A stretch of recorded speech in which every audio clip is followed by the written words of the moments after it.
Nega ichimlik suv tizimida filtr o'rnatilgan bo'lsa ham, texnikalarda oq qatlam, ya'ni nakib paydo bo'lishda davom etadi.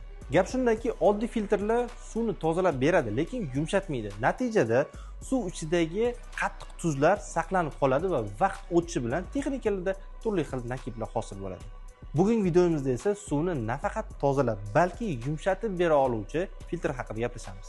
Bu Judo Bickwell Soft filtri. U suvni yumshoq holatga keltiradi, ya'ni filtrning ichida maxsus smog'lar mavjud bo'lib, u kalsiy va magniyni ushlab qoladi va ularning o'rniga natriy ionlarini beradi. Natijada esa suv yumshaydi va nakib hosil bo'lishi oldi olinadi.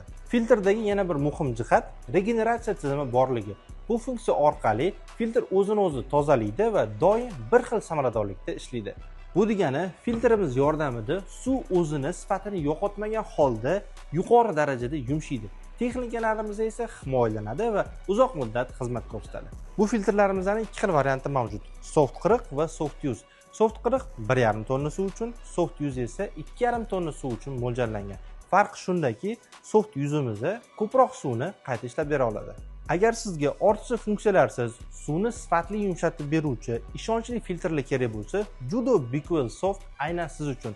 Va eng muhimi, bu Germaniya mahsuloti hisoblanadi. Filtr bo'yicha foydali videolarni o'tkazib yubormaslik uchun sahifamizga obuna bo'lish esdan chiqmasin.